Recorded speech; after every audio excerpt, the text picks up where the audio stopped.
Hey guys, so I'll be doing a deck cover here, gable end deck cover here with transparent polycarbonate roofing, and I wanted to introduce you to a product that I use for a lot of these patio covers, deck covers, called the Patio Roof Riser. Notice there's no installation video for it, and it's a fantastic product, so I just wanted to introduce you to it and show you how I install it. So what this bracket allows you to do is, for a lot of patio cover situations, you often can't mount a ledger to the house underneath the eaves because that just makes it way too low. So what this does is it allows you to mount a beam to the roof safely, and so these are structurally engineered. They are approved for these purposes. Generally, you're going to space them about 4 feet apart. You actually mount these through the roofing to the rafters. Now they have a thick, about an 1/8 inch thick butyl gasket. This wax paper is covering it right now, but that seals to the roof. I definitely do recommend cleaning the roof before you do that. And so you'll install these basically in from the wall out, so it is outside the building envelope. Here are the brackets. Basically what they do is they sit on the roof.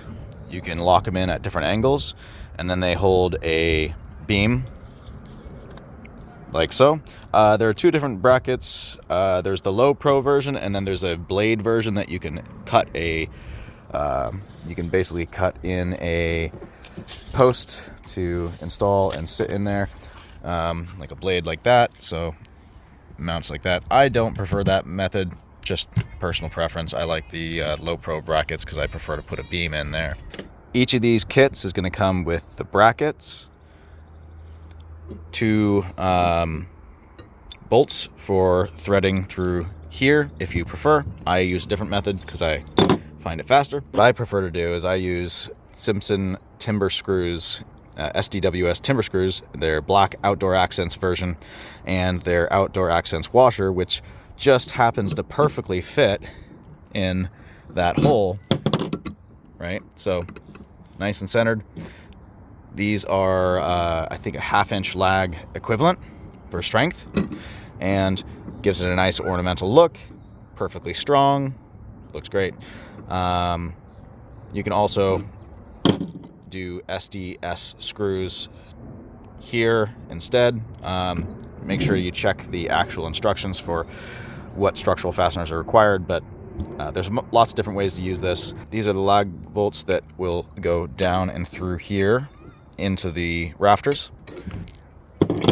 And then here are 2 set pins, which, installed through here, lock in the angle of the bracket, and then after that you tighten this down and it'll set everything and keep it at the right angle on the roof.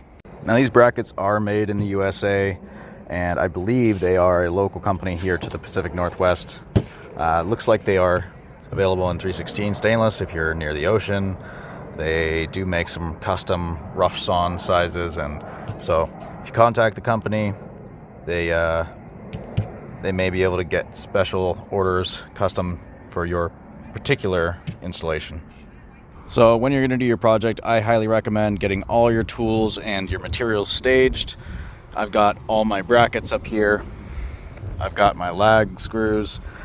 I've got my tool belt set up with the proper socket. For this is going to be a 15/16 for these. I believe a number 24 millimeter will also work in my experience. I didn't have 2 15/16, so I just used that and 15/16, and that worked just fine. For power tools, I've got a drill with a thin drill bit for finding the rafters. I've got my pre-drill bit for the lag screws. This is going to be a 5/16 bit. I've got this 9/16 socket or a number 14 socket, 14 millimeter. In my experience, it works both ways. And then I've got my big Ugga impact wrench for tightening those bolts. It's a lot faster to do it that way than doing it by hand, I found, and sometimes you need a lot of force with that thing. So then I've got a caulk gun with some Lexel for sealing up any extra holes that I might have made, and adding a little bit of extra sealant if I need it.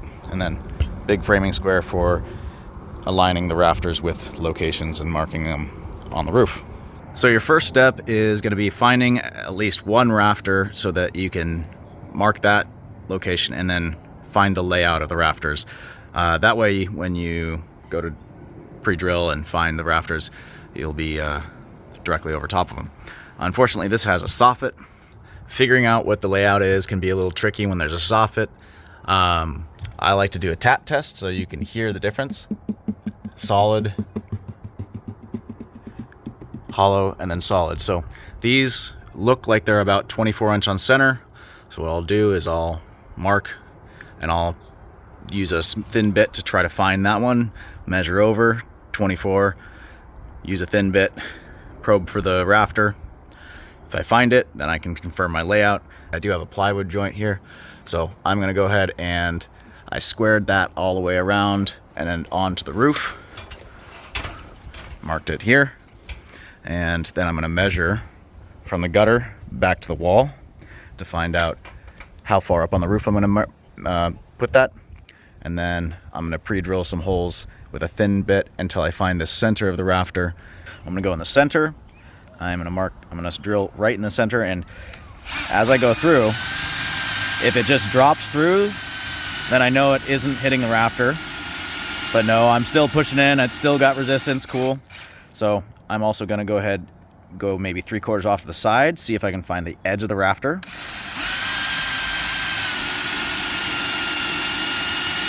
Looks like I'm still good there. If I go off to this side a little bit, there we go. So that shows me that is just plywood. So my edge of my rafter is somewhere between here and here. So I'm gonna go right in the center. That way my lags go directly into the center of the rafter.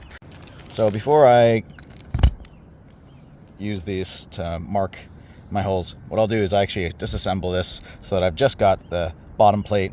That way I can position this. I have a clear space to drill the holes through, and then lag it down.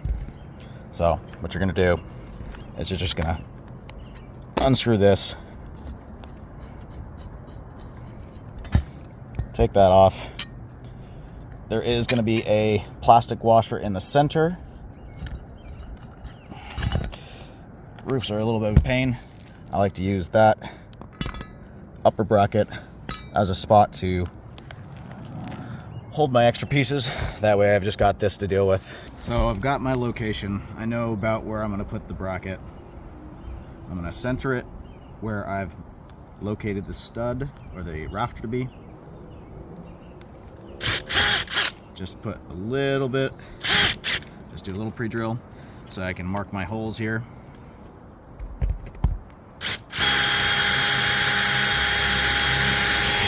Nope, missed it.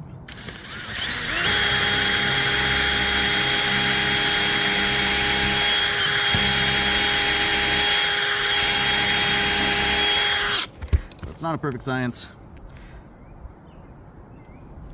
Move over a bit.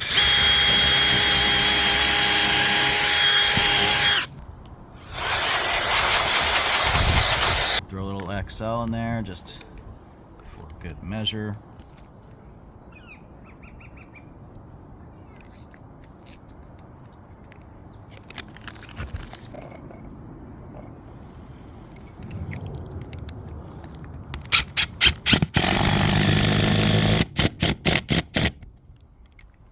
I like to get them kind of located. I don't tighten this down until I have both of them set in a bit. That way that it doesn't, this screw will find the pre-drill hole and it doesn't prevent the bracket from swinging slightly to where it needs to be to find the hole. You can see as this tightens down, that gasket squeezes out. So now that I've got that mounted, I'm gonna go ahead and plumb it up and secure it before moving on to the far other end one. Remember to be safe while you guys are up here.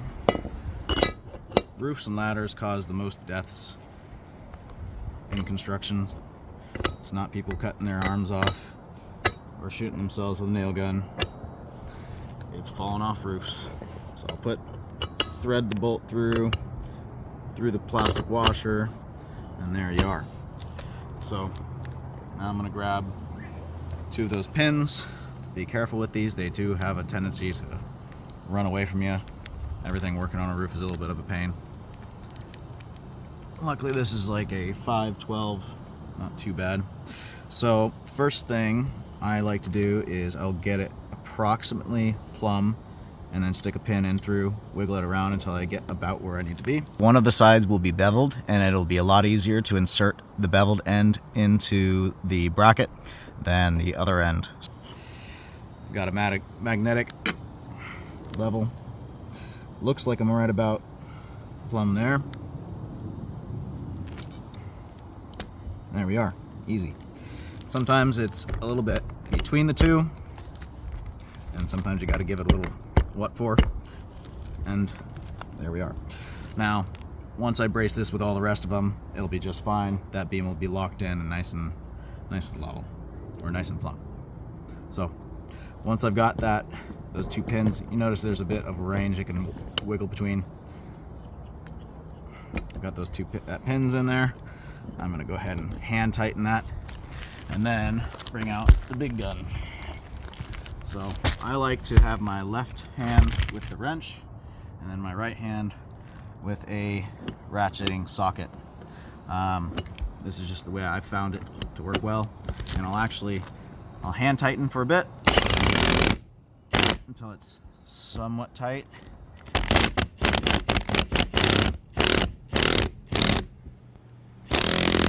Then I've got steel toes, and I'll actually put the socket end on my steel toe. Tap this where I need it to be. Got that bubble, and then because this will stop it from going into the roof, because this wrench will give it some force, and I've noticed that you really have to tighten these things up for them to not wiggle at all. There we are. So pulling a measurement, 24 inch on center, 12 foot lands me right here. Can't really go past that, otherwise I'm going to end up too close to the valley. So this is approximately where I'm going to put my next one. And again, double check. Yep, sounds pretty solid there. So using my laser distance measure again, I've located where the base of this bracket needs to go. I'll place my bracket there, screw it down with lags just like the other one, and then I'll string a line between the two and mount the other brackets in between, finding the rafters along the way. So now I've got that bracket in, I've got the top other part of the bracket locked in and plumb, and I verified the distance there. I snapped a line along the top end of both of these base plates, and then I'm going to align the top of the base plates of my other 2 or 3 brackets in between with that line.